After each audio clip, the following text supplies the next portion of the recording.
Arvind Kejriwal is launching the Aam Aadmi Party today. Let's quickly cut across and listen into the announcement.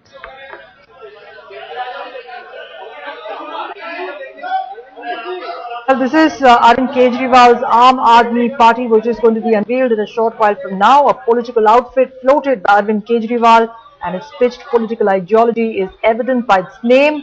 The name is a move to be seen as a party that champions the cause of the common man.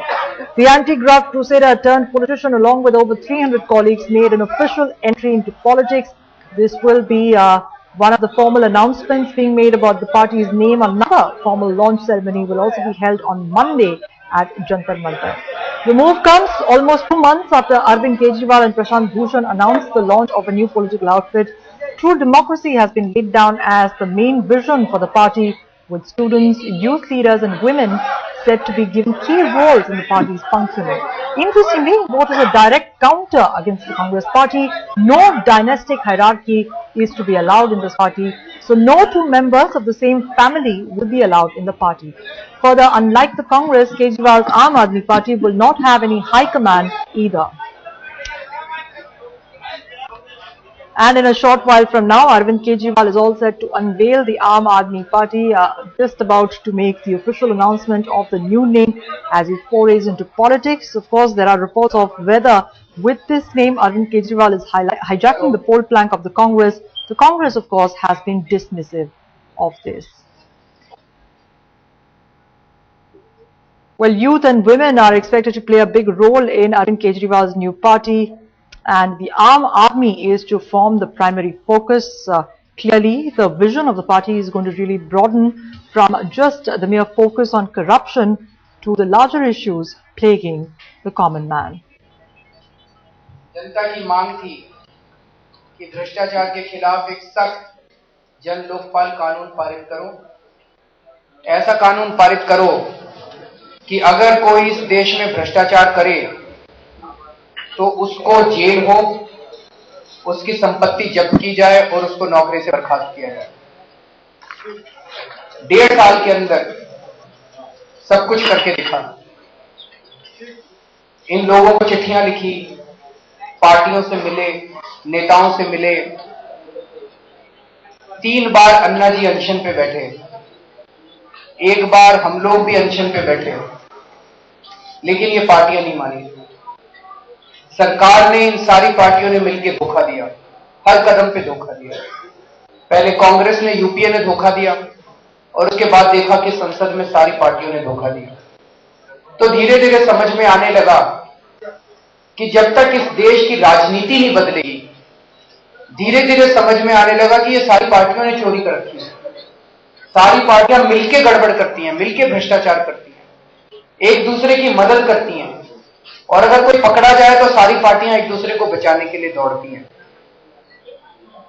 तो ये समझ में आने लगा कि जब तक ये राजनीति नहीं बदलेगी, तब तक ये जन लोकपाल नहीं आ सकता, तब तक भ्रष्टाचार से देश को मुक्ति नहीं मिल सकती, तब तक महंगाई से देश को मुक्ति नहीं मिल सकती। इसीलिए अगस्त का जो इस साल अनशन हुआ, उसके अंत में ये निर्णय लिया गया कि अब ये आंदोलन सक्रिय रूप से राजनीति में उतरेगा।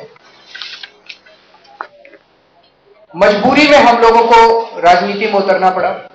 हम लोग कोई नेता नहीं है, हम लोगों को राजनीति नहीं आती है। हम लोग इस देश के आम आदमी हैं, गिरे पड़े आदमी जो दुखी हैं इस देश के भ्रष्टाचार से, महंगाई से। और आज इस देश के आम आदमियों ने, आम औरतों ने और आम बच्चों ने इस देश के मिलकर तय किया है कि वो देश के अंदर एक आम आदमी पार्टी का निर्माण करेंगे। और आज उस पार्टी का गठन किया गया, आम आदमी पार्टी का आज गठन किया गया है। अब यह निर्णय लिया गया है कि इस देश की राजनीति को चुनौती दी जाएगी, इन पार्टियों को चुनौती दी जाएगी। अब आम आदमी चुनाव लड़ेगा, आम आदमी वोट डालेगा, आम आदमी कैंपेनिंग करेगा और आम आदमी जाकर संसद और विधानसभा में बैठेगा। आज पूरा दिन मीटिंग हुई, लगभग 300 लोगों ने उसमें हिस्सा लिया। इसका मतलब यह नहीं कि ये 300 लोग कुछ बाकी लोगों से अलग हैं। बहुत सारे लोग बाहर खड़े हो रहे थे जो अंदर आना चाहते थे। वो अंदर और बाहर लोगों के बीच की जो दीवार थी, काश वो दीवार ना होती। लेकिन वो मजबूरी थी क्योंकि इलेक्शन कमीशन के अपने कानून है, अपनी गाइडलाइंस हैं, जिसकी वजह से कुछ लोगों को मिलकर कुछ औपचारिकता पूरी करनी पड़ती है। वो औपचारिकताएं आज पूरी की गई, लेकिन ये हमारे लिए बहुत खुशी की बात है कि जहां दूसरी पार्टियों को मेंबरशिप ड्राइव चलानी पड़ती है, वहीं पर यहां पे मार है। जब आज पहली मीटिंग हुई है तो इस देश की जनता में मार मची हुई है कि वो इस देश के मेंबर बन, इस देश की इस पार्टी के मेंबर बनना चाहते हैं। तो पहला ऐलान तो हम ये करना चाहते हैं, सभी लोग फाउंडर मेंबर बनना चाहते हैं। तो एक तरफ तो कानूनी औपचारिकताएं हैं जो इलेक्शन कमीशन की है, जो हम अलग से आज पूरी कर रहे थे, लेकिन जो लोग 26 नवंबर को परसों जंतर मंतर पे आएंगे, हम उन सभी लोगों को अपना फाउंडर मेंबर, फर्स्ट मेंबर मानेंगे और सब लोगों के हम वेबसाइट के ऊपर नाम डालेंगे। तो इस देश के लोगों से अपील है कि कोई भी ये ना सोचे कि मैं रह गया।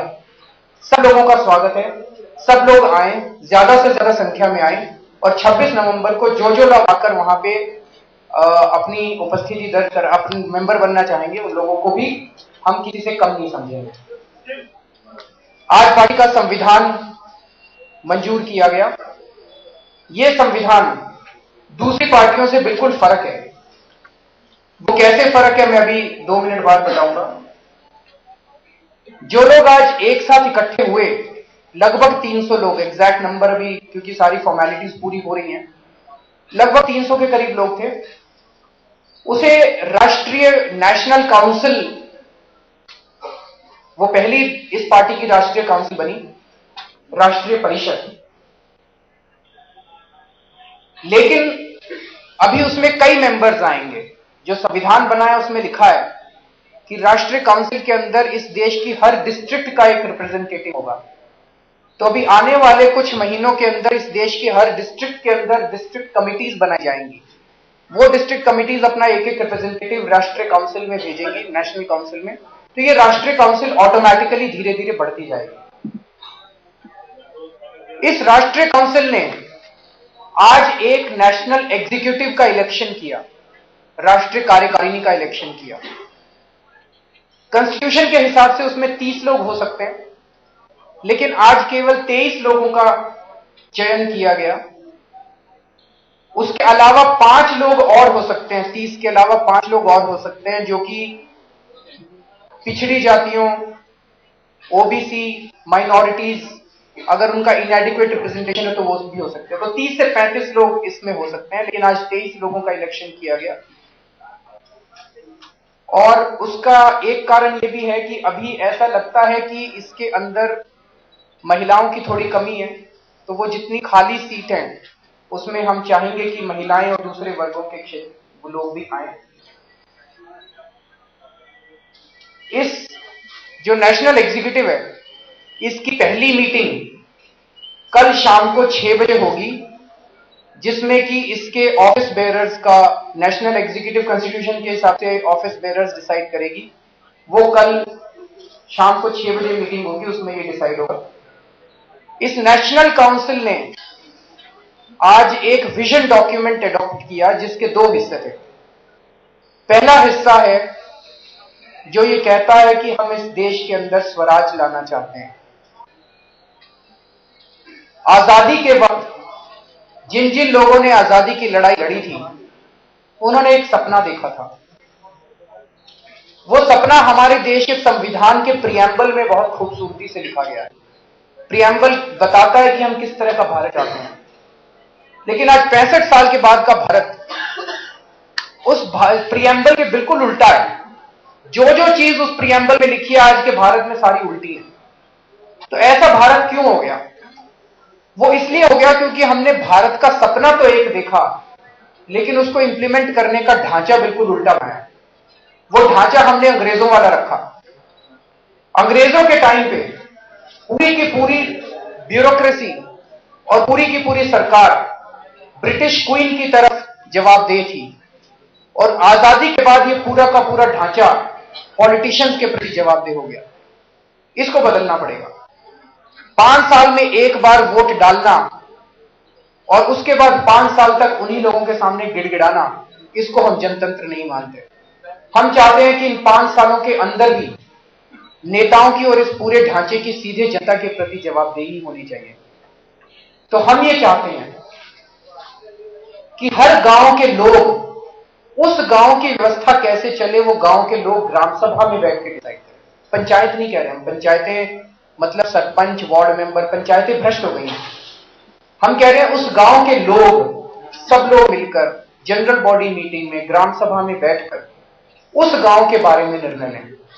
शहरों के अंदर मोहल्ला सभाएं बनाई जाएं, म्युनिसिपल वार्ड को छोटे छोटे मोहल्ले में बांटा जाए और उस मोहल्ले के लोग बैठकर अपने मोहल्ले के बारे में, कैसे मोहल्ला चलेगा, ये निर्णय लें। ढेर सारी समस्याएं तो इसी लेवल पे सॉल्व हो जाएंगी, लेकिन राष्ट्रीय स्तर के ऊपर हम ये नहीं कह रहे कि सारी चीजें जनता की मर्जी से चल सकती हैं। सेंट्रल गवर्नमेंट को फॉरेन पॉलिसी बनानी पड़ती है, उसमें सीधे जनता की भागीदारी नहीं हो सकती। करेंसी है, बैंकिंग सिस्टम है, एक्सटर्नल सिक्योरिटी है, इसके अंदर सीधे जनता की भागीदारी नहीं हो सकती। स्टेट गवर्नमेंट को भी कुछ निर्णय लेने पड़ते हैं जो पूरे स्टेट से संबंधित हो सकते हैं, लेकिन अधिकतर निर्णय जो आम आदमी की जिंदगी से संबंधित हैं, वो निर्णय ग्राम सभा और मोहल्ला सभा में हो सकते हैं। दूसरी चीज कि जो कानून बनाए जाते हैं संसद के अंदर और असेंबलीज के अंदर, उन कानूनों के अंदर सीधे सीधे, सभी कानूनों में नहीं लेकिन महत्वपूर्ण कानूनों में सीधे जनता की भागीदारी होनी चाहिए। Referendum and initiative. रेफरेंडम मतलब कि अगर सरकार कोई कानून बनाए तो उस कानून को बदलने की ताकत जनता के पास होनी चाहिए, और अगर जनता कोई कानून बनाना चाहे तो जनता एक इनिशिएटिव का प्रपोजल बनाकर सरकार को दे और सरकार के ऊपर वो बाध्य होना चाहिए। दुनिया के अंदर जितने जनतंत्र हैं, केवल 5 देश ऐसे हैं जहां पे रेफरेंडम और इनिशिएटिव नहीं है, और भारत उन 5 में से एक अभागा देश है।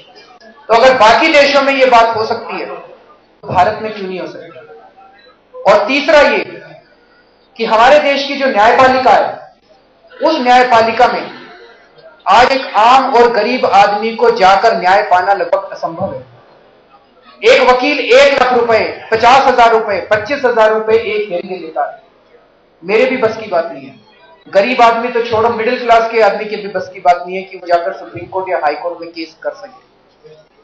लेकिन अगर कोई वकील मिल जाता है जो कहता है कि मैं आपका केस फ्री में कर दूंगा, तब न्याय मिल सकता है। तो इस देश में न्याय या तो पैसे से मिलता है या दया और भीख से मिलता है, कि अगर कोई वकील दया करे तो न्याय मिल सकता है, दया ना करे तो आप कोर्ट का चेहरा भी नहीं देख सकते। इसको बदलना पड़ेगा। न्याय लोगों को अधिकार के रूप में मिलना चाहिए, संविधान के तहत ये अधिकार के रूप में मिलना चाहिए। न्याय मेरा अधिकार है, संवैधानिक अधिकार है, अधिकार के रूप में मिलना चाहिए। तो ये विजन स्टेटमेंट आज हम लोगों ने पास किया। इसके अलावा और बहुत सारी बातें थी विजन में, लेकिन वो प्रोग्राम के रूप में थी, और वो एक डायनामिक चीज है जो हम जनता के बीच में चर्चा करके कि किसानों के ऊपर क्या होना चाहिए, लेबर के बारे में क्या होना चाहिए, शिक्षा, हेल्थ, उस पर काफी चर्चा हुई, लेकिन वो डायनामिक डॉक्यूमेंट है।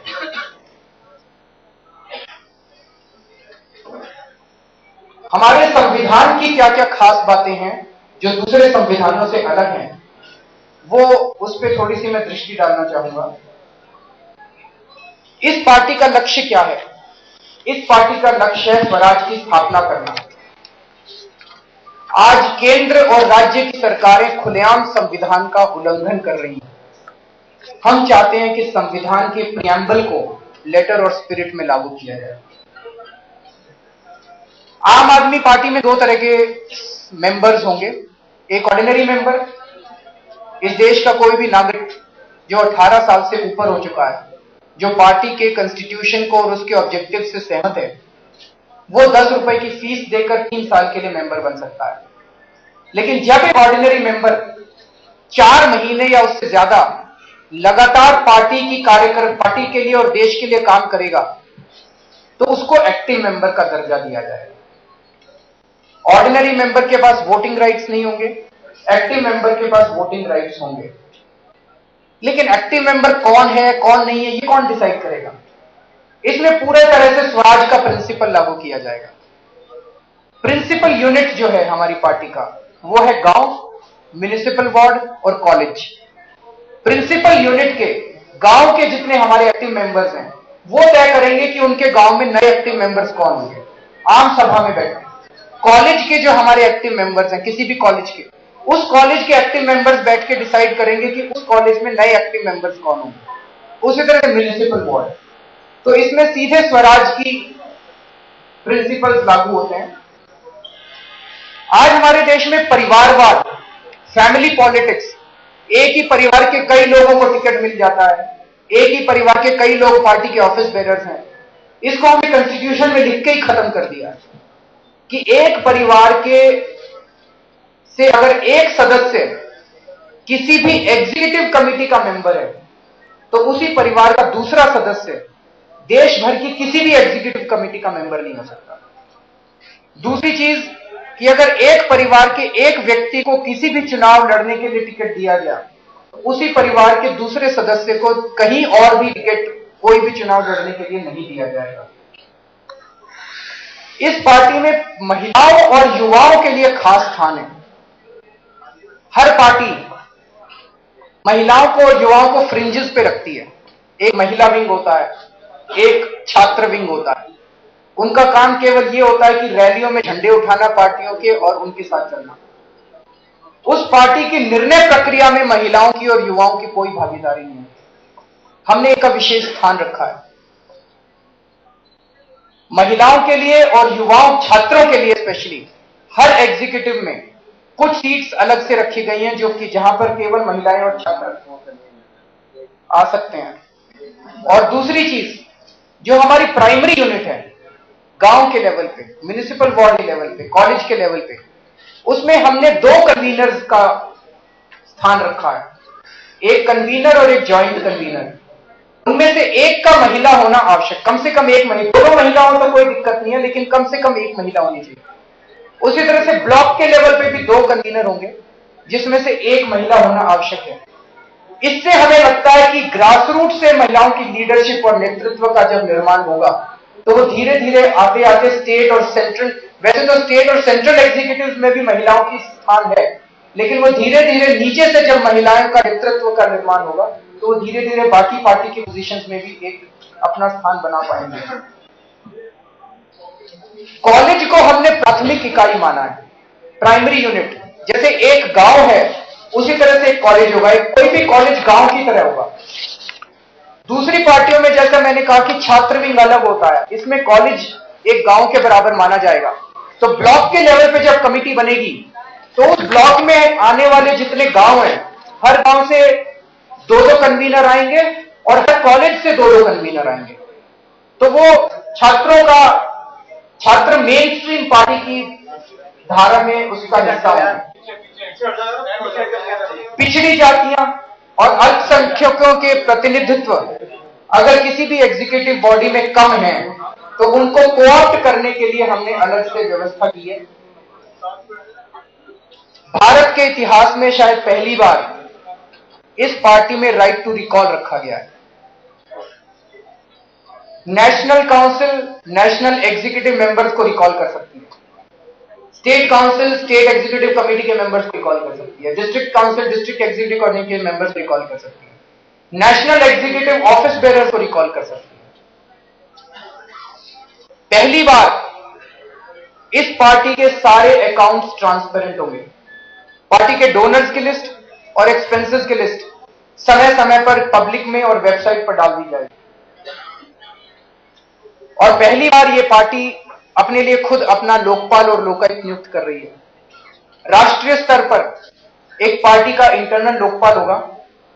स्टेट लेवल पे और डिस्ट्रिक्ट लेवल पे हर डिस्ट्रिक्ट में एक एक लोकायुक्त होगा, डिस्ट्रिक्ट लोकायुक्त, और हर राज्य के अंदर एक एक स्टेट लोकायुक्त होगा। इसके अंदर रिटायर्ड जजेस और एमिनेंट लोग उस इलाके के रहने वाले होंगे।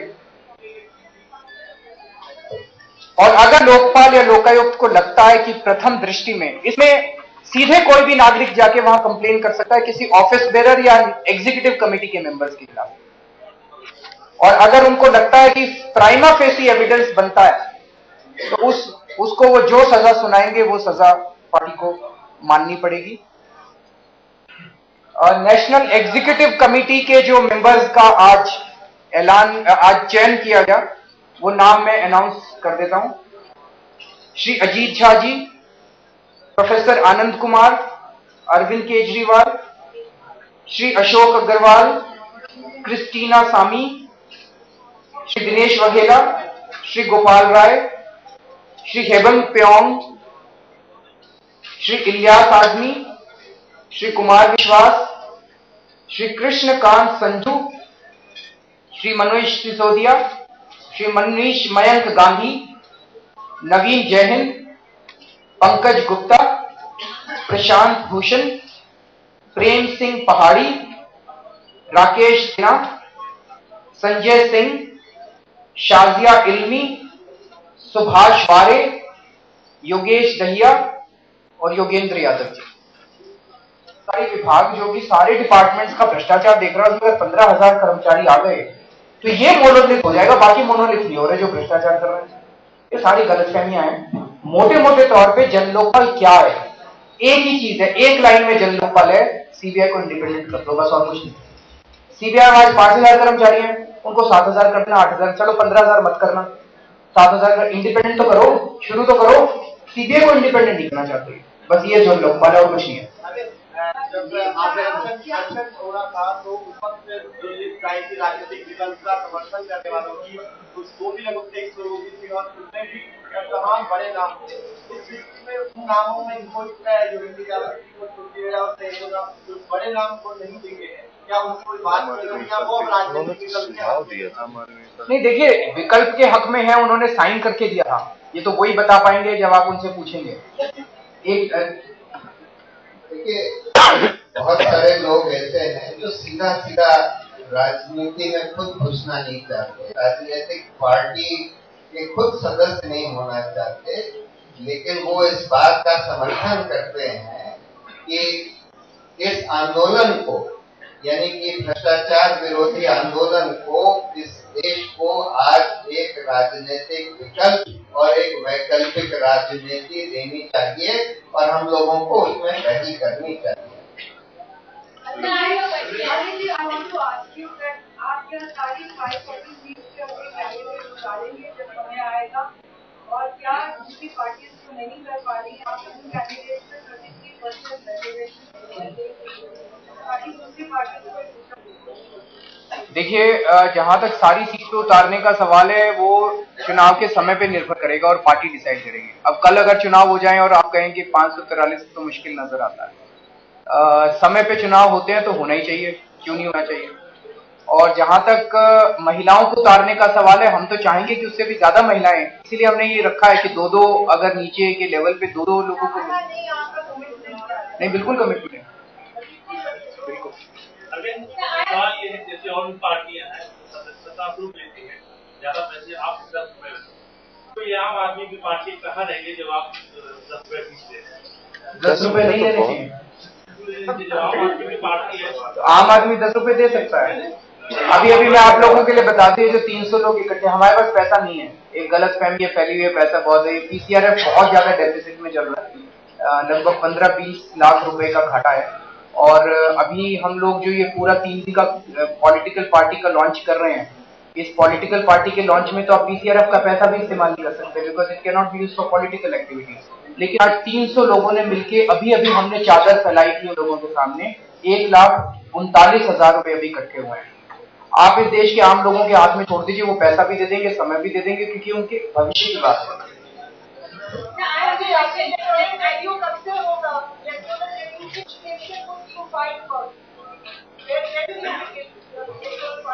You see, that has not been decided now. Since the party has come in picture, the national executive would sit down and decide. But earlier, when we all had been discussing, we used to think that Delhi should be one place where we should definitely. अभी IAC के ऊपर थोड़ा सा एक बार clarify कर दीजिए कि IAC अब आप करेंगे या नहीं करेंगे आने वाले समय? नहीं करेंगे। I have a question. I want to know how did you decide on the name Aam Aadmi Party? What were the other names that competed against it? Number one, and number two, when you say you're against dynasty politics, does it mean that you are not going to issue tickets simultaneously to two contestants from the same family in one election, or will it imply that the next generation person will also not get an election, like father to son? Can you clarify a little bit on that? Two questions also about the Aam Aadmi Party and this dynasty politics. What were the other names that competed for your attention? There were many names that came. In fact, on 2nd October, as soon as announced, I started getting almost 80 to 90 messages every day on the names of the party. There were several names, but some of the common word, there was Swaraj word in many of these names. There was Kranti word, Inqilab word in many of these names, etc., etc. But since this cat became famous, Aam Aadmi, and this word Aam Aadmi became famous, two things happened after that. One is this Aam Aadmi word started empowering the most common person around. He started saying, मैं आम आदमी हूँ, मुझे ये मिलना चाहिए, मैं आम आदमी हूँ. I started getting SMSs which would say, एक आम आदमी दूसरे आम आदमी से बात करना चाहता है, फोन क्यों नहीं उठा रहे? You could sense the sense of empowerment that this word started giving the people around. कि अब इस देश में आम आदमी की चलेगी, अब वीआईपी की नहीं चलेगी, अब एक ही वीआईपी है इस देश में, आम आदमी जिंदाबाद. आम आदमी suddenly became a VIP in this country. And then we started also getting several messages where people suggested Aam Aadmi ki party, Aam Aadmi party, Aam Aadmi Kranti, Aam Aadmi Dal. So this was a consensus decision that Aam Aadmi party should take. Dynastic politics, sir, like Hamilton team will be two members.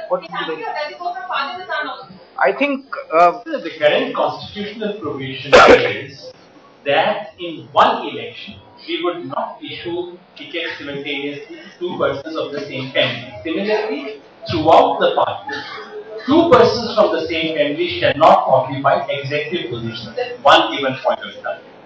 Now, surely this does not put an end to all forms of favor. But the trouble is that if you start legislating about these things, then you end up being counterproductive. But yes, this dynastic thing passes from one to the next generation. All these things have to be thought through. At the same time, we cannot have a foolproof rule about everything at this stage. But if you get the spirit of what we are trying to do, the spirit goes basically against what most of the political parties have been practicing in this country. Top-down parties, 15 vice presidents, 20 general secretaries, and so on, which you see in most parties. The sense of complete disempowerment of the lowest elite, dynastic politics, lack of transparency in party functioning, and lack of space for women and youth. These are all things which we are trying to rectify through rules, but in reality, rectification will have to take place through practices. Now the party is not being registered.